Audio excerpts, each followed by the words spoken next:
하나님의 은혜와 사랑이 우리들과 함께하기를 간절히 바라고 소망합니다. 우리가 삶을 살아갈 때 믿음의 모델이 분명 필요합니다. 어떻게 삶을 살아갔을 때에 믿음의 성장을 이룰 수 있고 또 믿음을 지킬 수 있을지 곰곰이 묵상해 보면서 성경 말씀에 등장하는 믿음의 선조를 따라서 살아가는 것도 분명 필요할 줄 압니다. 혼자는 넘어질 수 있습니다. 그렇기 때문에 함께 동역하면서 함께 신앙생활 하는 것이 분명 필요하겠지요. 요즘에는 가난한 성도라고 해가지고 교회를 다니지 않고 신앙생활 하겠다라는 사람도 분명 생겨나게 되었습니다. 하지만 가난한 성도가 되면은 쓰러지기 쉽습니다. 왜냐하면은요, 혼자이기 때문입니다. 세겹줄은 끊어지지 않기 때문에 한 사람이 신앙생활 하는 것보다 같이 신앙생활하고 같이 보듬어 주는 것이 분명 필요하겠지요. 한 명이 신앙생활 하는 것보다 두 명이 더 낫고요.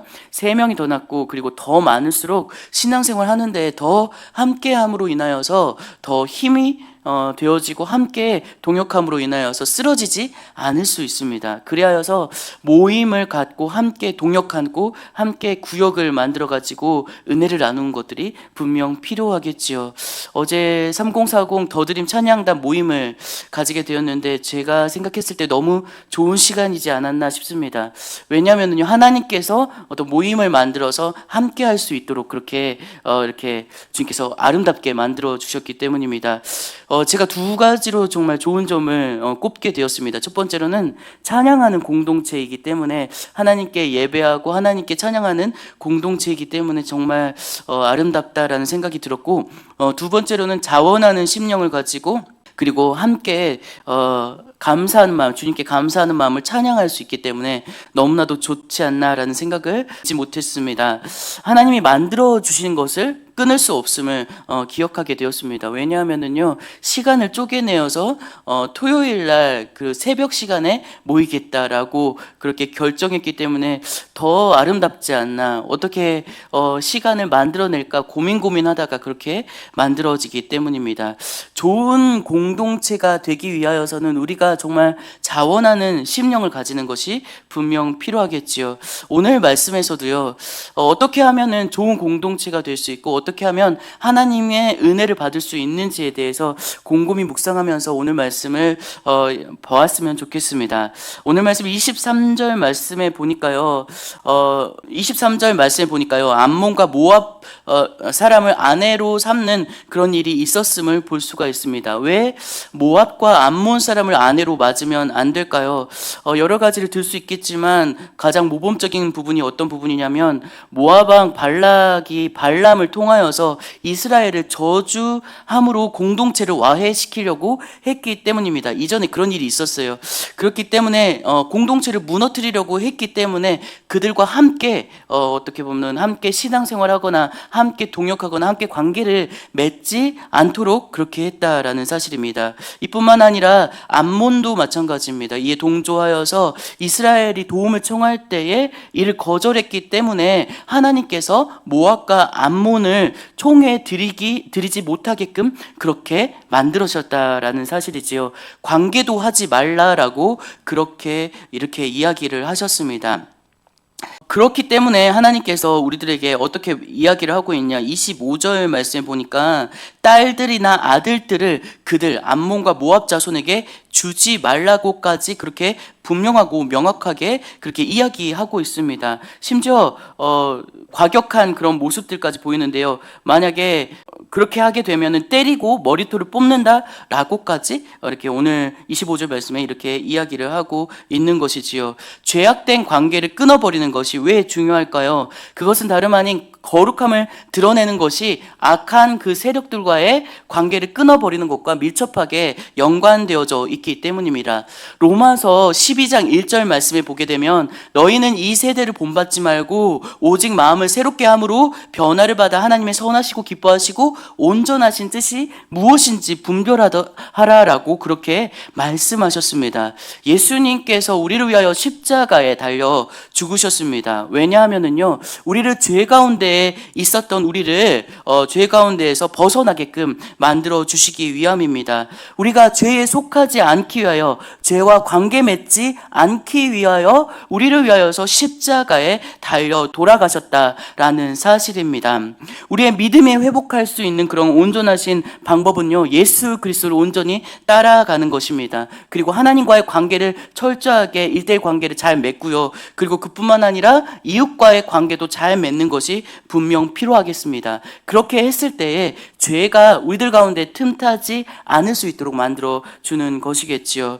우리가 기도하는 것이 분명 필요합니다. 교회가 주님의 뜻을 따라가기 위하여서 올바른 공동체를 만들고 더불어 그 가운데 공동체 가운데 죄가 틈타지 않을 수 있도록 온전히 기도해야겠지요.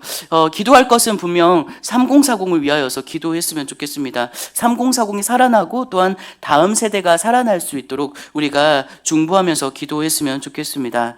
우리가 거룩한 그리스도인으로 세상에서 살아가야 합니다. 그러하기 때문에 분명 우리가 거룩함을 회복해지는 것이 분명 필요합니다. 26절 말씀을 보면서 우리가 한 가지 깨달을 수 있는 것이 있습니다. 솔로몬의 이야기를 통해서 우리가 깨달을 수 있는 것이 있는데요. 그것은 다름 아닌 솔로몬을 통하여서 그를 반蒙고사로 삼아가지고 우리가 정말 신앙적으로 거룩함을 회복해야겠다라는 그런 다짐이 들어가게 되는 것이지요.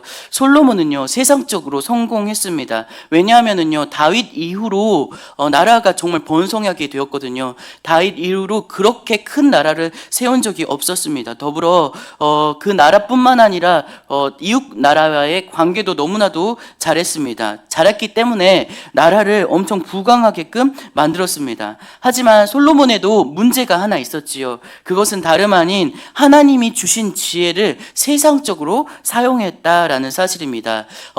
나라의 이익을 위하여서 아내를 다른 나라의 그런 왕의 그런 딸들을 아내로 삼게 되었고, 그러므로 인하여서 거룩함을 이제 계속적으로 이어가지 못했습니다. 그랬기 때문에 나중에는 이스라엘의 이방 신정을 세우기까지 하였기 때문이지요. 그래서 거룩함을 드러내지 못하고 더불어 이스라엘을 망하게끔 만드는 그런 일들까지 일어나게 되었습니다. 28절 말씀을 보게 되면은 그런 솔로몬의 모습이 분명 드러나 있습니다. 그것은 다름 아닌 대제사장 엘리압의 손자 요아다의 아들 하나가 호론 사람 산발락과 사위 관계를 맺는 그런 어처구니 없는 그런 상황까지 일어나게 되었기 때문입니다. 제사장 가문을 더럽히게 만드는 그런 일들까지 일어나게 되었습니다. 왜 대제사장, 그러니까 제사장 가문이 산발락과 그렇게 관계를 맺으면서 사위를 맞이하게 되었을까요? 그 이유는요, 정치적인 이유 때문인 듯 싶습니다. 정치적으로 뭔가 해보려고 하니까 그와 관계를 맺어야 했기 때문임을 우리가 오늘 말씀을 보면서 추측해 볼 수 있는 것이지요. 우리들이 이런 모습들을 보면서 한 가지 우리들이 깨달을 수 있는 게 있습니다. 그것은 다름 아닌 우리가 진정 거룩함을 회복하기 위하여서는 우리들의 삶의 언저리에 모든 악한 세력들을 모두 다 떨쳐버려야 한다라는 사실입니다. 모두 다 떨쳐버리고 제거하고 온전히 우리들 삶 가운데에서 거룩함을 드러낼 수 있는 그런 모범적인 일들을 하나둘씩 만들어야 한다라는 사실입니다. 그러기 위하여서 더드림 이사가 분명 필요합니다. 우리의 삶 가운데에 어떤 영성 일기를 쓴다든지 아니면 기도로 말씀으로 더불어 묵상함으로 하나님께 나아갈 때에 우리의 삶 가운데에 죄악된 사건들을 떨쳐내려 버릴 수 있는 그런 습관을 만들 수가 있는 것이지요. 세상과 분리되어진 거룩한 백성이 되어지기 위하여서는 우리의 삶 가운데에 기도함으로 말씀으로 나아가는 귀한 사건들이 하나 둘씩 만들어져야 된다라는 사실이지요.